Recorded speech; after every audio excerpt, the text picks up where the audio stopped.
It's Saturday evening. It's time to talk about the very best comic books in the entire world with our good friend Drew. How you doing?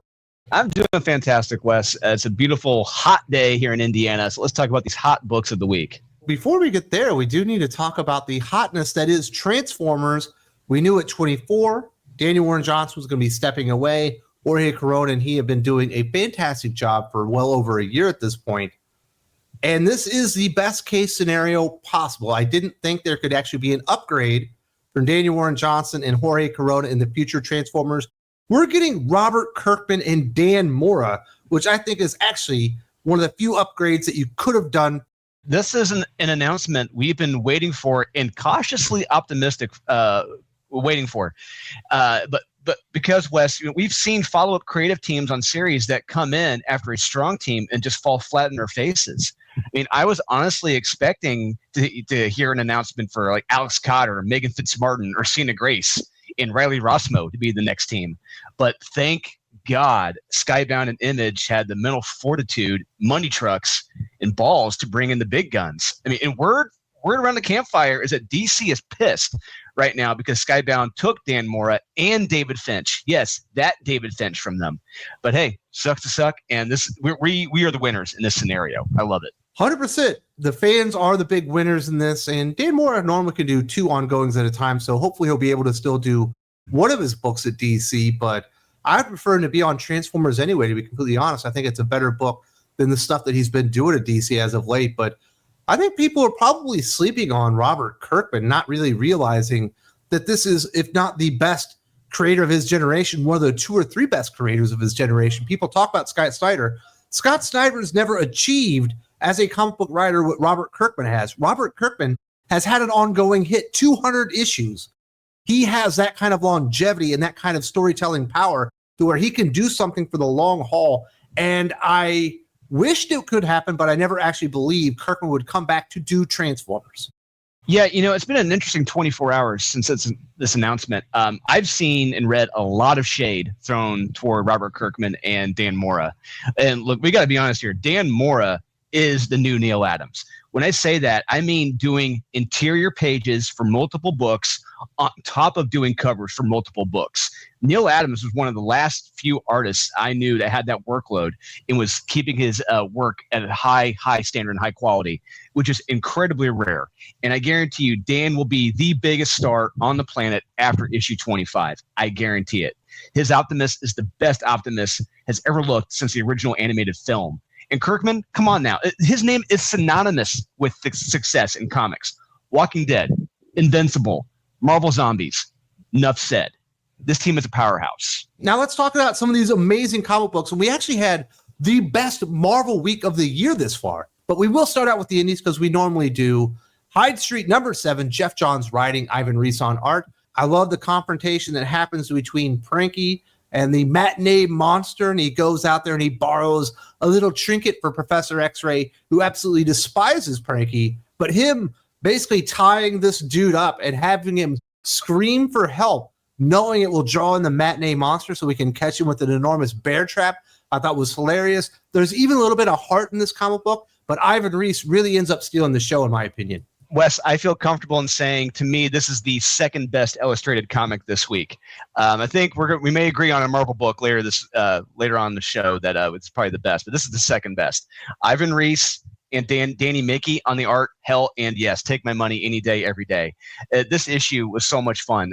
We open on a horror serial ad like Frankenberry and Count Chocula, and you're reading it, you're like, what does this have to do with anything? But as we know with Chekhov's horror serial ads, when you introduce it in the first act, you bring it back in the third, and it's awesome. I love it.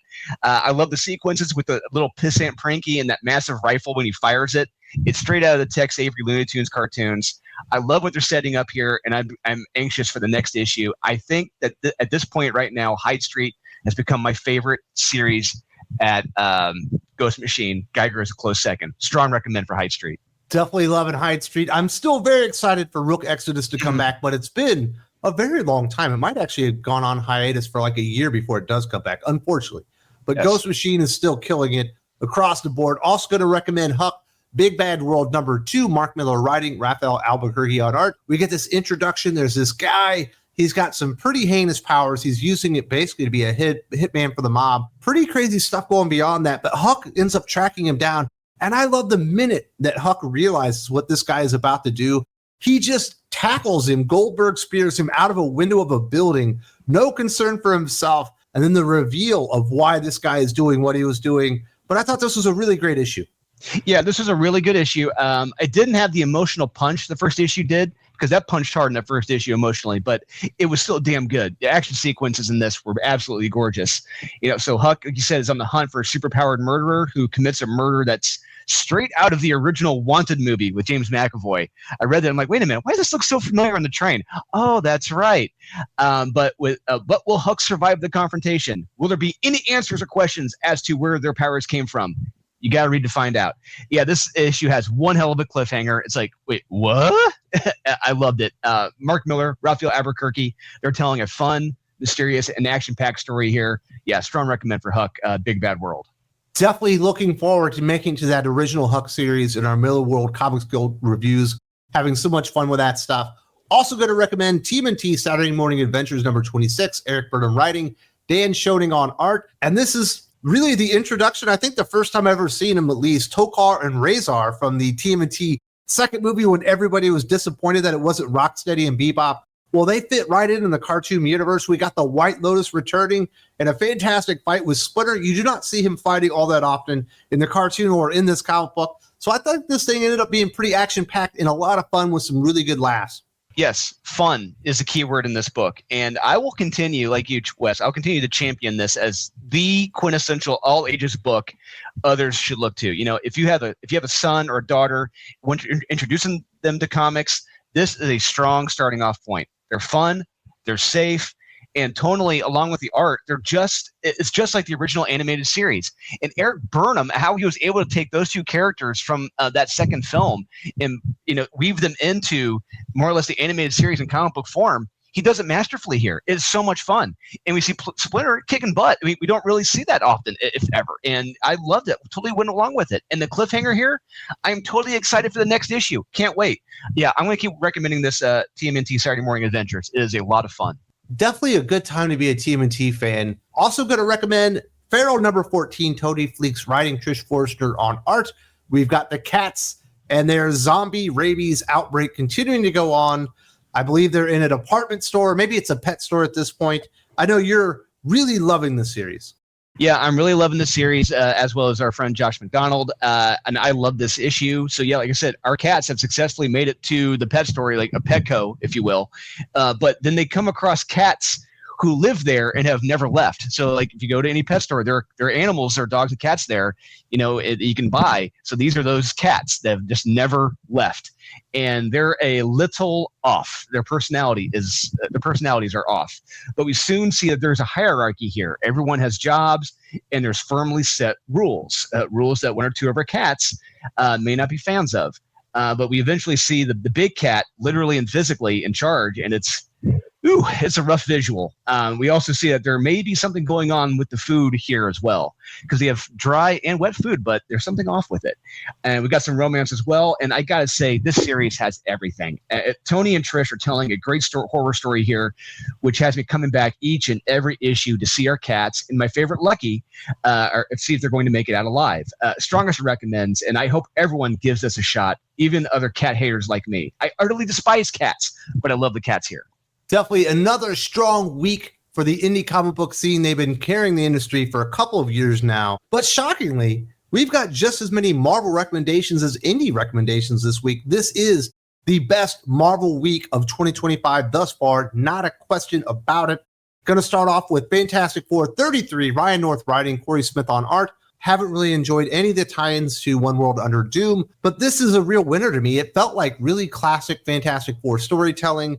Ben Grimm has had his powers removed via Dr. Doom being the Sorcerer Supreme. Even Reed doesn't have the balls to come up with a plan like Val does in this one, that they're going to go back basically to the Big Bang, where there have been more concentrated cosmic rays to work with back then, and they are basically within a microsecond or picosecond of being dead if they don't do this right. Fantastic issue from the point of view of Herbie. We don't get to see him focused on too often, but I think they did a really good job here. So Ryan North, I think, has been kind of down on Fantastic Four for almost 9 months now, but this is the best Fantastic Four issue I've read in at least a year. I got halfway through this, Wes, and I had to put it down because honestly, I thought the pacing was off. I saw what they're going for. I saw what Ryan was going for.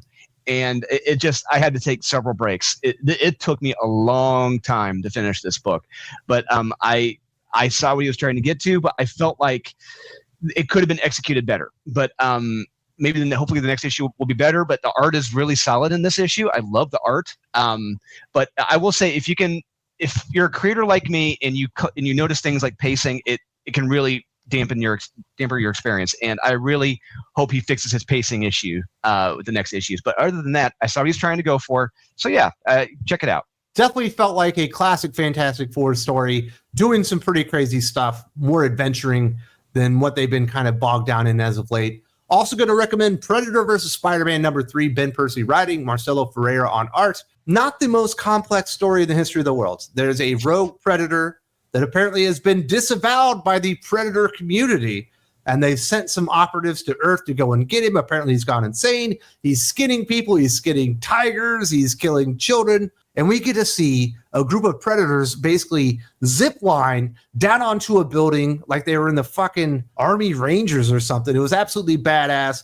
I love everything about this. I think the art was absolutely fantastic. Other than the MJ, like in the bowels of the city stuff, which I don't think really works as well. That sequence does look visually, it looks really stunning. However, I wanted to love this issue, Wes. I wanted to, because I love the old Predator versus Batman comics. But when you have Kraven, who's my favorite Spider-Man rogue, and you can take him up, have him against a Predator, Hunter versus Hunter, hell yes, take my money now. But when we're going to see the two hunting, I thought we were going to see the two hunting each other carefully, tactfully, leading to a badass fight. But we don't really get that, unfortunately. I thought this was a big letdown for me. I mean, I hope it picks up in the next issue. But visually, it does have some cool moments. I will agree with you. That zipline moment, like, it does look great. The art, this is a beautiful looking book. But it just, Ben Percy, he's got to fix his pacing issues, because he tends to blow his load in the first issue and just kind of just coasts the subsequent issues. But other than that, yeah, it does look good. It has some good moments.